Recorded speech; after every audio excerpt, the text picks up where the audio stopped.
They do not discuss the fact that fire has never brought down a high-rise steel frame building.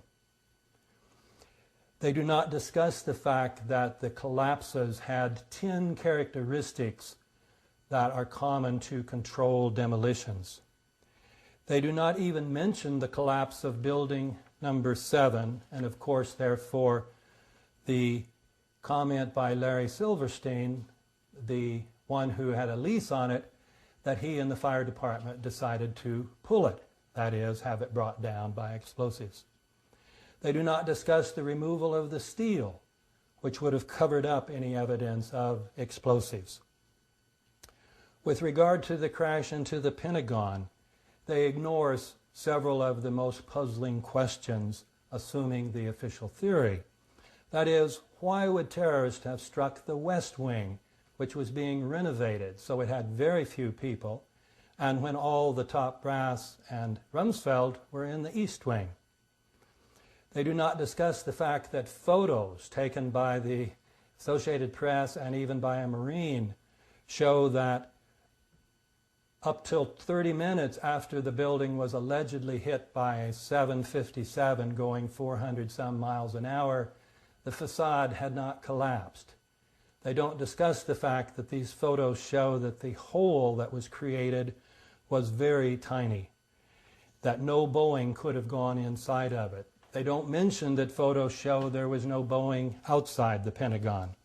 They don't mention that the Pentagon's anti-missile system should have brought down any commercial airline coming near the Pentagon. With regard to Bush's behavior that day, they do not force the question as to why the Secret Service did not whisk him away when there should have been fear that he would be one of the terrorist targets. They do not discuss the most specific of the advance warnings. They did not ask Ashcroft what was the warning he got so that he would no longer fly commercial airplanes. They do not mention David Schipper's report that prior to 9/11 he tried to inform Ashcroft that several members of the FBI were telling him that they knew that attacks were scheduled for that time in lower Manhattan. They do discuss the put options, but they dismiss it saying, we found that the man who bought most of the United Airlines put options had no conceivable connection to Al-Qaeda, therefore he could have had no foreknowledge. This is a perfect example of how the official theory dictated what evidence was relevant. With regard to the claim that we were hunting bin Laden prior to 9/11, the Commission fails to mention that he reportedly showed up in July before 9/11 in a hospital in Dubai, where he was treated by an American doctor, visited by the local CIA agent, and the head of Saudi intelligence.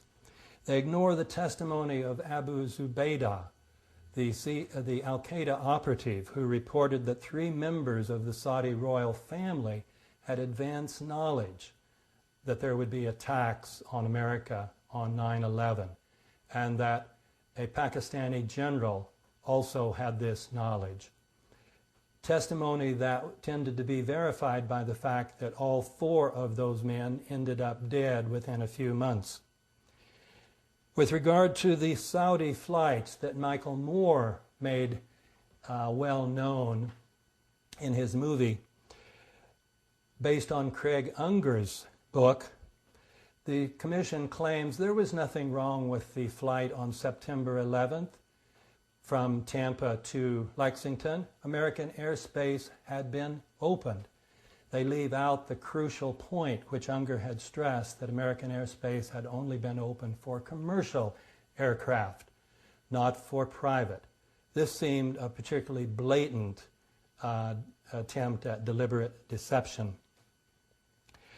They ignored all the allegations that FBI headquarters had blocked investigations. They ignored Robert Wright's charges. They omitted the crucial element in the Colleen Rowley case, the Moussaoui case, and they omitted virtually every detail of Sibel Edmonds' 3.5-hour testimony. They omit any reference to the fact that the head of the Pakistani intelligence service was in Washington that very week, and that he had ordered $100,000 wired to Muhammad Atta. It ignores the Project for the New American Century, formed by many members that are now part of the Bush administration, with its explosive statement that a new Pearl Harbor would be very helpful. They ignore the fact that many members of the White House, including the President himself, after 9/11, described the attacks as opportunities. They ignore the fact that there were pre-existing plans for war in both Afghanistan and Iraq, and that both of these had to do primarily with oil. I've talked primarily about the Commission's omissions, but there is another remarkable dimension, the revisionism of this report. In Chapter 1, they give us a completely new version, which is actually the third official version of what happened on 9/11. This version is clearly intended to absolve the Pentagon of all blame by portraying the FAA as staffed by incompetent bunglers, ones who couldn't recognize a hijacking when all 3 or 4 regular characteristics were staring them in the face. And then people at FAA headquarters who could not bring themselves to pick up the phone and call the military even after they knew of hijackings. This part should win a prize for creative fiction. In short, the 9/11 Commission report is a national disgrace. But what can we do?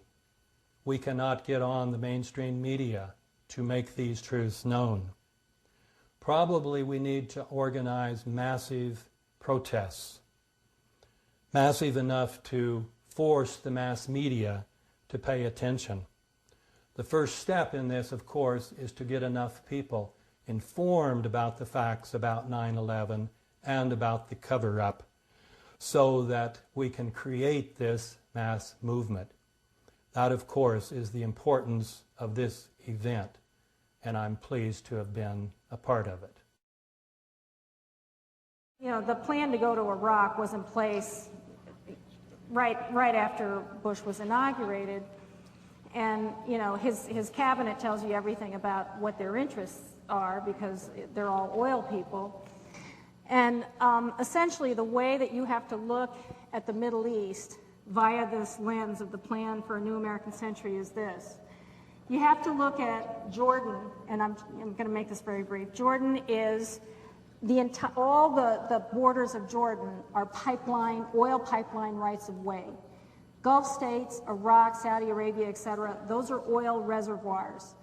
And Israel, Syria, and Lebanon, those are pipeline terminals. So if you look at it that way, you can see, and you know, all indications right now is that we're headed for Iran. So if you look at it just as I've described it, you really get a sense of why this was so important for them to do, even on the back of this horrific tragedy. It has been astonishing, as I imagine many of you agree, that since 9/11, it has taken 3 years just to even get a baseline establishment of what the government's position is on what happened. For the first year or two, we didn't even hear answers to what happened, when, and how. Now things are finally trickling out due to the commitment of, say, widows and other relatives of those who were killed on 9/11. So we have an administration which has shown itself to be incredibly opportunistic and unwilling to open the door to discussion about how they acted before and during 9/11, which means that many, many people, like Paul Thompson and others, have had to do all this legwork themselves. And the media has been rather quiescent. I personally am a skeptic of many of the things that we're going to see here tonight. I think that a lot more has to be done to ascertain what it is. And I don't think you have to go so far as to establish that this was a manufactured event. But clearly what we know already is bad enough. What we know is that the system of security and counterterrorism